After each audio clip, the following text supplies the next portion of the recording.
All right, so we have some big goings on in the world of AI again, and now it's Meta. They're offering Hollywood stars millions for voice projects that are AI voice projects.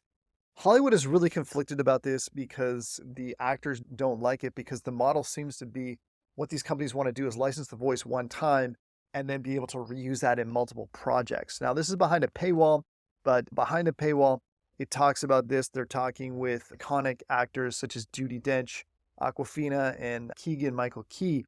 And basically, they want to, again, bring something quickly to Connect 2024 that's happening in September, their big event. The problem with that is there's a rush to put out a lot of stuff, and that's one of the problems with AI is it seems to be this industry where it's really we're going to release this before it's even ready. And we've seen that happen with OpenAI. We've also seen OpenAI go after Scarlett Johansson, try to get her to use her voice. When she declined, they went ahead and tried to make a voice very similar anyhow. It's a little bit spooky for what's going on right now. But this is what's going on right now. The other big news is there is Flux AI. Okay, so this is an AI generator, open source. Okay, and it's really good at creating human hands. And this is one of the problems that the paid versions like Midjourney and DALL-E 3 have been struggling with.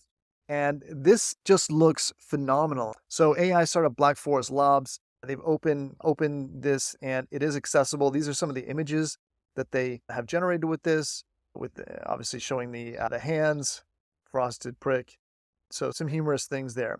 Okay, now this is actually open source, so you can go get it. It's not as accessible even as Midjourney. You're going to have to navigate your way through GitHub and Hugging Face and Comfy UI and all these things that are not necessarily accessible, but expect that to get more accessible over time and break that down. But the other thing I want to show you here is with Singularity, it can generate really good fake, low quality and boring phone images. So the prompt here is boring snapshot photo of description. The photo was shot on a phone and posted in 2015 on Snapchat using these settings.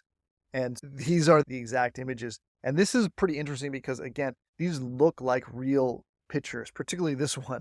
Only thing he's not holding his camera, which doesn't make sense. But look at the fingers there. They've got them all correct, seemingly, and normal looking people. This one looks a little more towards AI, ultra beautiful.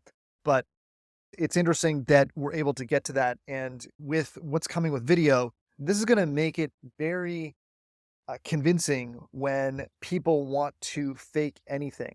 And so the line in the sand of what's real and what's reality is going to get blurred very fast. I mean, you can even look at the background here. Look at that. I mean, it looks like you wouldn't even think about it. Maybe that door looks a little short. Maybe it's a closet.